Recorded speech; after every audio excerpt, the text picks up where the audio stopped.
আর ক ধারায় বর্ণিত আগামী নির্বাচিত সভা সংবিধান সংস্কার বিষয়ে গাঠনিক ক্ষমতা প্রয়োগ করিতে পারিবে নয়, করিবে এমন শব্দ আমরা চাচ্ছি। এভাবে উল্লেখ থাকা প্রয়োজন। আর ঘ ধারায় সংবিধান সংস্কার বিলের বিষয়াদি বিবেচনা করিবে এক ধরনের অস্পষ্টতা তৈরি করে, যা দূর করা প্রয়োজন। বান্ডেল থাকলে প্রতি সেনমানিতে টাকা বাঁচবে।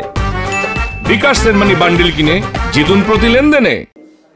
দ্বিতীয়ত, গণভোটে প্রদত্ত সংবিধান সংস্কার বিলের খসড়া দ্রুত প্রণয়ন এবং জনগণের নিকট উন্মুক্ত করতে হবে।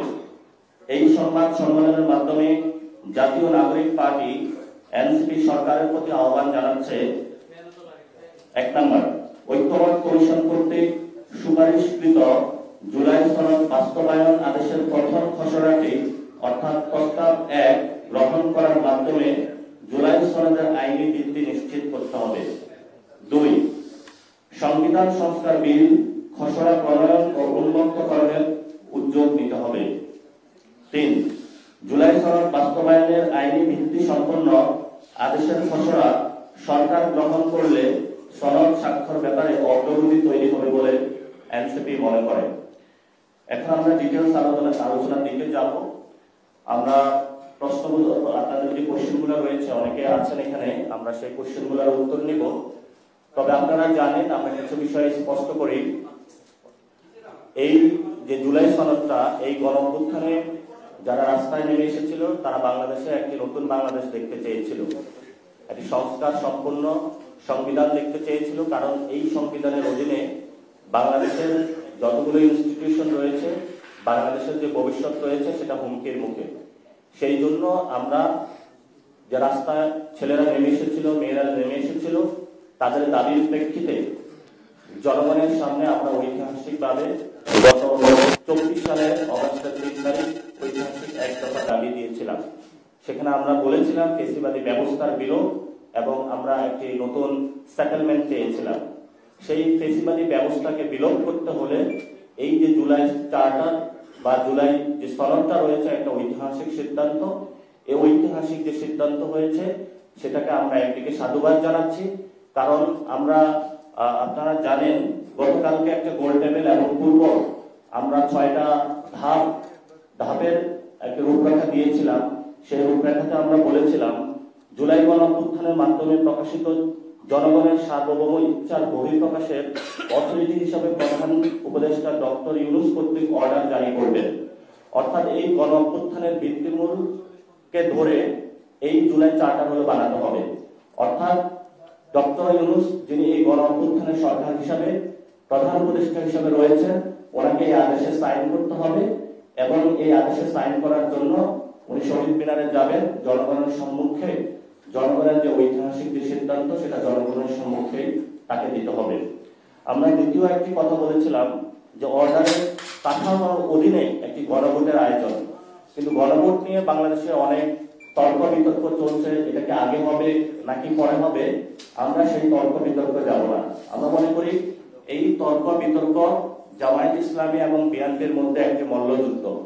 এই মল্লযুদ্ধের মধ্যে জাতিকে অংশগ্রহণ করিয়ে জুলাই সনদের যে আইনি ভিত্তি, সেটার বাস্তবায়নের ক্ষেত্রে কোনো বাধা সৃষ্টি করা যাবে না।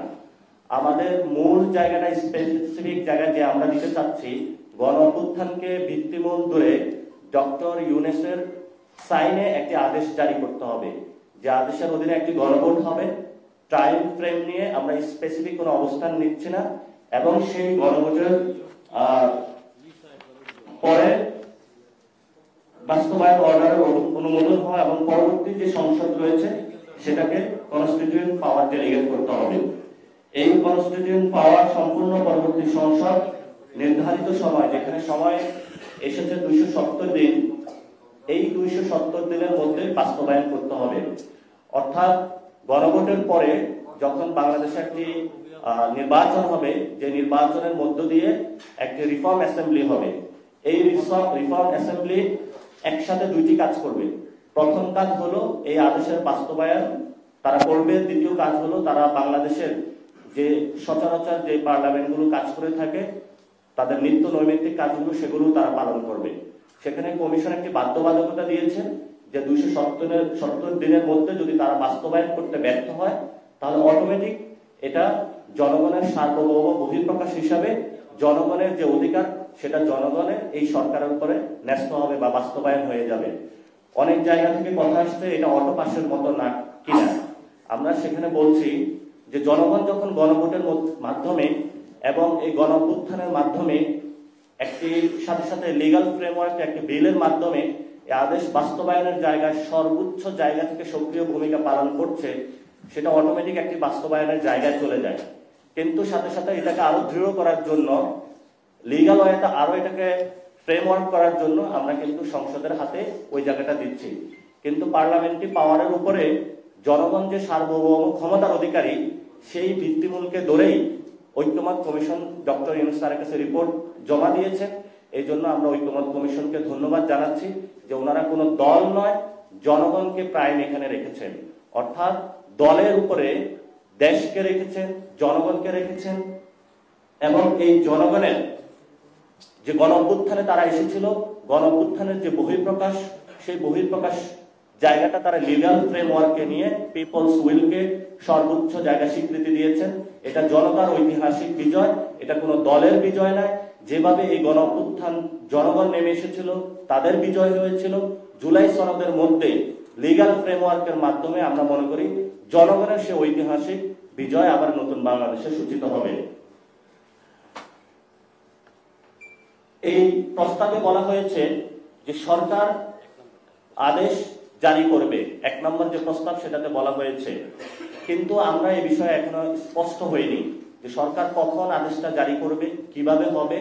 সেখানে ইতিমধ্যেই আমরা রাজনৈতিক যে অঙ্গনে যে দলগুলো রয়েছে সেগুলোর মধ্যে তর্ক বিতর্ক লক্ষ্য করতে দেখি, আমরা স্পষ্টত তাদের মধ্যে দেখতে পাচ্ছি। তাদের মধ্যে বড় একটি তর্কের জায়গা চলে এসেছে, গণভোট আগে নাকি পরে হবে, অথবা 270 দিনের মধ্যে হলে এটাকে অটোপাস হবে নাকি হবে না। তা আমরা সে জায়গায় স্পষ্ট জায়গায় বলতে চাই যে ফেসিবাদী ব্যবস্থার বিরুদ্ধে ঐক্যমত কমিশন কর্তৃক যে সনদটা দেওয়া হয়েছে এটা একটা জাতীয় ঐক্যের প্রতীক। এই জাতীয় ঐক্যের প্রতীকে কেউ যদি বিভক্তির জায়গায় নিয়ে আসতে চায়, প্রকারান্তে তারা ফেসিবাদী শক্তিকে বাংলাদেশে অনুপ্রবেশ ঘটানোর প্রচেষ্টা চালাচ্ছে।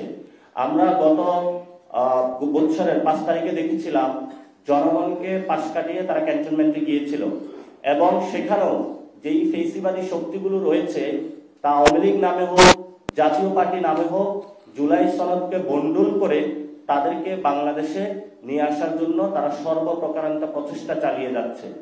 যখন কনসেনসাস কমিশন এই তাদের বিলটা তাদের ভবিষ্যতের দিকে তারা নিয়ে যাওয়ার জন্য প্রচেষ্টা চালিয়ে যাচ্ছে, তখনও আমরা একটি দল থেকে এই ধরনের বাংলাদেশের জনগণ বিরোধী কার্যক্রম লক্ষ্য করতে দেখছি। আমরা তাদের উদ্দেশ্যে বলতে চাই যে এটা জনতার একটি ঐতিহাসিক বিজয়। জনতার ঐতিহাসিক বিজয়ের সামনে অথবা মুখোমুখি আপনারা দাঁড়াবেন না। যদি জনতার ঐতিহাসিক বিজয়ের মুখোমুখি দাঁড়ান, তাহলে বাংলাদেশের যে জনগণ যে সিদ্ধান্ত নেবে সেটা কিন্তু ভয়াবহ হবে আপনাদের সামনে। আমরা আরেকটি বিষয় বলেছিলাম যে সংস্কারকৃত সংবিধান, অর্থাৎ আগামী ফেব্রুয়ারিতে যদি ইলেকশন হয়, সেই ইলেকশনের মধ্য দিয়ে রিফর্ম অ্যাসেম্বলি যখন রিফর্ম কনস্টিটিউশনটা প্রেজেন্ট করবে, সেই কনস্টিটিউশনের অধীনে যারা জুডিশিয়ারি রয়েছে তারা সকলে সাংবিধানিক পদের জন্য নতুন করে শপথ গ্রহণ করতে হবে, যাতে এই জিনিসটা আরো দৃঢ় হয়। যেহেতু আমরা রিফর্ম কনস্টিটিউশন পাবো 2026, সেই কনস্টিটিউশনের অধীনে যারা জুডিশিয়ারি রয়েছে তাদের এটাতে ওথ বা শপথ দিতে হবে। কারণ তারা যদি এটাতে ওথ বা শপথ না নেন, তাহলে ভবিষ্যতে এটা একটা হুমকির জায়গাতে পড়তে পারে। সেই জন্য আমরা সরকারের কাছে এই 6 দফা যে দাবি সেটা দিয়েছিলাম, এবং এই দাবির মধ্যে অনেকাংশে কিছু দাবি বাস্তবায়নের আমরা দেখতে পাচ্ছি। কিন্তু আমরা বিলটা যখন জনগণের সামনে স্পষ্ট হবে, তবে সেখানে আমরা বলে থাকি যে কনসেনসাস কমিশনে এই বিলটা ড্রাফট আকারে জনগণের সামনে হাজির করতে হবে। অর্থাৎ এটা যদি এখন আইন মন্ত্রণালয়ে পাঠানো হয়, আইন মন্ত্রণালয়ে আসিফ নজরুল যিনি রয়েছেন ওনাদের উপরে জনগণের কিন্তু আস্থা নেই, এবং উনি বারবার কিন্তু জনগণের আস্থার বাহিরে গিয়ে এই যে আমাদের জুলাই সনদটা রয়েছে সেটাকে সংবিধানের অধীনে কথা বলে এটাকে ভিন্ন খাতে নেওয়ার প্রচেষ্টা করছেন। অর্থাৎ গণ অভ্যুত্থানকে ভিত্তিমূল না ধরে উনি জনগণের যে ঐতিহাসিক বহিঃপ্রকাশ সেটাকে পাশ কাটিয়ে ভিন্ন খাতে প্রবাহিত করার চেষ্টা করবেন বলে আমাদের একটা আশঙ্কা রয়েছে। সেই জন্য ডক্টর ইউনূসের অধীনে যে কনসেনসাস কমিশন রয়েছে বা জাতীয় ঐক্যমত কমিশন, এই কমিশনে বিলটা অথবা আদেশটা জনগণের সামনে ড্রাফট আকারে হাজির করতে হবে। ড্রাফট আকারে যখন হাজির করবে তখনই আমরা এটা দেখে এনসিপি স্বাক্ষরের উদ্যোগ নেবে। আমরা যে 6 নম্বর ধাপটা বলেছি সেটাতে বলেছি এই 2026 সালে যে সংস্কৃত সংবিধান, সেই সংবিধানকে সংশোধনী আকারে বলা যাবে না, কারণ সংশোধনী বা অ্যামেন্ডমেন্টের মাধ্যমে কোর্টের রায়ের মধ্য দিয়ে এই জনগণের যে ঐতিহাসিক বিজয়, এই বিজয়কে আবার কোর্টের মাধ্যমে চ্যালেঞ্জ করে এটাকে ধ্বংস করে দেওয়া একটি পায়তারা আমরা ইতিমধ্যে লক্ষ্য করতে রাজনৈতিক দলগুলোর মধ্যে আমরা দেখেছি। ভবিষ্যতে এই ধরনের কোন প্রসেস আমরা বাংলাদেশে জনগণের বিপক্ষে গিয়ে কোন রাজনৈতিক দলের কাছে আহ্বান থাকবে আপনাদেরকে এই ধরনের কর্মকাণ্ড থেকে আপনাদেরকে জনগণের পক্ষে দাঁড়ানোর জন্য আপনাদের কাছে আহ্বান থাকবে। এখন আমরা স্পেসিফিক কোশ্চেন সেশনে চলে যাব। আপনাদের যারা অনেক সিনিয়র অনেক এক্সপার্ট সাংবাদিকবৃন্দ আপনারা এখানে এসেছেন, যেহেতু এটা যাদের একটি ঐতিহাসিক একটি সিদ্ধান্তের জায়গায় আমরা উপনীত হয়েছি, সো আপনাদের কোশ্চেনগুলো আমরা নিব। আমাদের এখানে যারা সংস্কার কমিশনে দীর্ঘদিন ধরে কাজ করছেন এবং আমাদের দলের বিজ্ঞ এক্সপার্ট যারা তারা এখানে উপস্থিত আছেন, তারা আপনাদের সেই প্রশ্নগুলোর উত্তর দিবেন। সনদের স্বাক্ষর অনুষ্ঠানে আমরা যাই নাই, আমাদের কিন্তু স্পেসিফিক একটি কথা ছিল, সেটা হলো এটা যদি বিল আকারে না হয়, ডক্টর ইউনূস যদি সাইন না করেন বা সরকার প্রধান এবং গণ অভ্যুত্থানকে যদি ভিত্তিমূলক না ধরা হয়, এটা যদি জাতির সামনে স্পষ্ট না করা হয়, আমরা সেখানে স্বাক্ষর করব না। এবং জনগণকে সাথে নিয়ে পুরো বাংলাদেশ কিন্তু আমাদের সাথে ছিল, ফলত আমাদের প্রেশারের কারণে সরকার এই জায়গায় দিতে বাধ্য হয়েছে। এবং ভবিষ্যতেও যদি জনগণকে পাশ কাটিয়ে কোনো সিদ্ধান্ত নেওয়া হয়, আমরা জনগণের কাছে যাব এবং জনগণের যে ইচ্ছা শক্তির বহিঃপ্রকাশ সেটাও আমরা রাজপথে ঘটাবো। আমরা এটা বলতে পারি, এটা এনসিপি নয়, এটা বাংলাদেশের একটি জনগণের বিজয় হয়েছে। এখানে শুধু এনসিপি ছিল না, এখানে শহীদ ফ্যামিলি ছিল, আহত ছিল। আপনারা দেখেছেন তারা সেখানে গিয়েছে, তাদের সেখানে বসতে দেওয়া হয়নি। সেখানে একটি অপ্রীতিকর ঘটনার আমরা সম্মুখীন হয়েছে। আমরা সেখানে শহীদ ফ্যামিলি যারা রয়েছেন, আহত ফ্যামিলি যারা রয়েছেন, তাদেরকে আমরা বলেছি যে আমরা উদ্যোগ নিচ্ছি, আমাদের সাথে সরকারের কথাবার্তা চলছে, আপনারা শান্ত হন।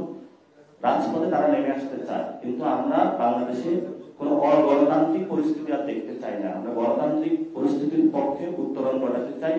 সেই জন্য আমরা সকল পক্ষ নিয়ে আলোচনার টেবিলে এখনো আছি, আলোচনা চালিয়ে যাচ্ছি।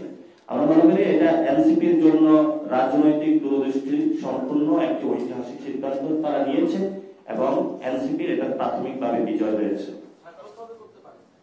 স্বাক্ষর আমরা বলেছি এটা সরকার যখন সিদ্ধান্ত দেবে, এবং আমরা বলেছি ঐক্যমত কমিশনে ড্রাফটটা দিতে হবে। ঐক্যমত কমিশন যখন ড্রাফটটা জনগণের, এটা কিন্তু সুপারিশমালা দিয়েছে, এটা ড্রাফট আকারে আসে নাই।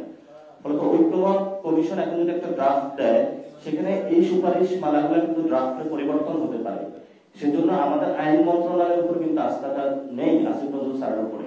সেই জায়গা থেকে আমরা বলছি যে কনসেনসাস কমিশন ড্রাফট আকারে যখন হাজির করবে, আমরা সেটা পড়বো। যদি দেখি জনগণের সকল আশা আকাঙ্ক্ষা এবং গণ অভ্যুত্থানকে প্রাথমিক ভিত্তিমূল ধরে দেওয়া হয়েছে, তখন আমরা সাইন করে দেব। এবং আমরা বলেছি যে যেহেতু এই গণ অভ্যুত্থান থেকে সরকার গঠন হয়েছে এবং সরকারি আদেশটা জারি করবে, তাহলে সরকারকে আসলে জনগণের সম্মুখে দিতে হবে। সেটাতে আমরা সম্ভাব্য যে জায়গা সেটা শহীদ মিনার বলেছি, কারণ এই শহীদ মিনার থেকে এক দফা দাবির মাধ্যমে শেখ হাসিনা বা ফ্যাসিস্ট রিজিমের পতন হয়েছে। সেখানে আমরা মনে করি সরকার এই জায়গাটা বা প্রসেসের মাধ্যমে কার্যপ্রক্রিয়াগুলো সম্পূর্ণ করবে। আপনারা হচ্ছে বিকল্প এক যেটি সুপারিশ করা হয়েছে সেটির পক্ষে আছেন, অর্থাৎ স্বয়ংক্রিয়ভাবে সংবিধান সংস্কার হয়ে যাবে। অধিকাংশ আইনজীবী যারা আইন বোঝেন বা আইন গ্রেপ্তার হয়েছেন, তারা সবাই বলছেন যে এটি বাস্তবায়নযোগ্য না, এটি লিগালি টেকসই হবে না।